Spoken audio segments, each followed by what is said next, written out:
First one is about these anti-Israel protests that are going on really all over the country. We heard about the closing of bridges and airports and blocking of access to airports and just generally making life hell for people in the name of, I guess, in the name of celebrating Hamas and its murderous activities and a murderous regime.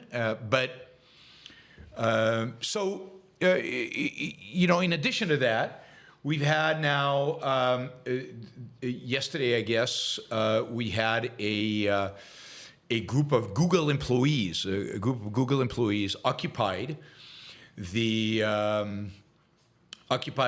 office of Google Cloud CEO, Thomas Kurian. They locked themselves in the office.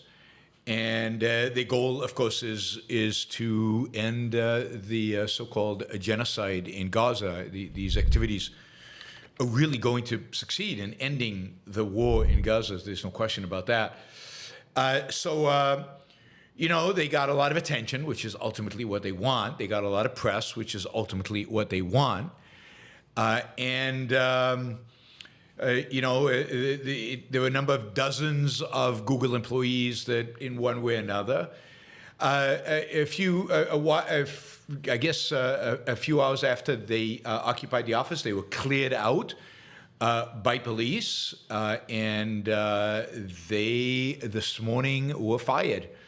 So 28 Google employees today were fired for participating in this publicity stunt in Google.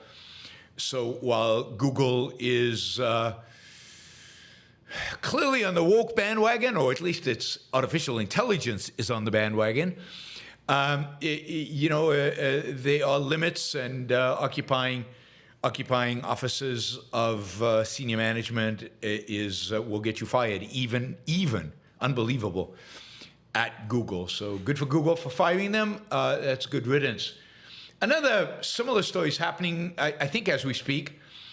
At Columbia University. Columbia University, dozens of students have encamped outside of, in the grounds of Columbia University. You can find pictures of this online. They've got tents. They're camping out. They're sitting there. They're striking. They're disrupting classes, they're disrupting the ability to engage in activity there, all in the name, of course, of supporting a murderous rape culture that is Hamas. And they have been there for a while. Yesterday, I guess, the president of Columbia was in front of Congress.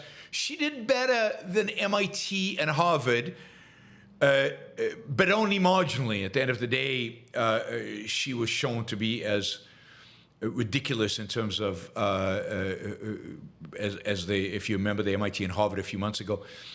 Anyway, today, finally, police were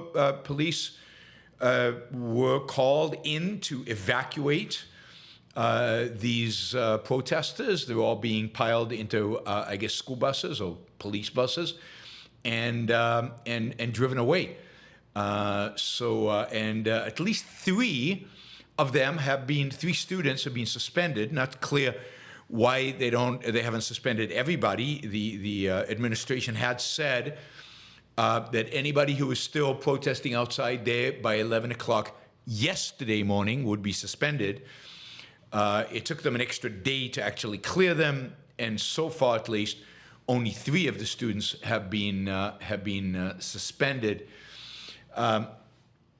Columbia University is where students were chanting "Death to Jews," "Jews out." But the president of the university, comforted us, did not worry. Those chants, don't worry. Those chants are not anti-Semitic. Just because they want death to Jews does not mean they're anti-Semitic. So this has nothing to do with anti-Semitism. I'm relieved. So that is going on at Columbia. And, we will see what the repercussions of this. By the way, one of the people who has been suspended is Ilhan Omar's daughter, Isara Hirsi, who's being suspended from Bernard College for her involvement in the anti-Israel. I don't like to call it anti-Israel protest. They're not anti-Israel. These people are pro-Hamas. This is pro-Hamas.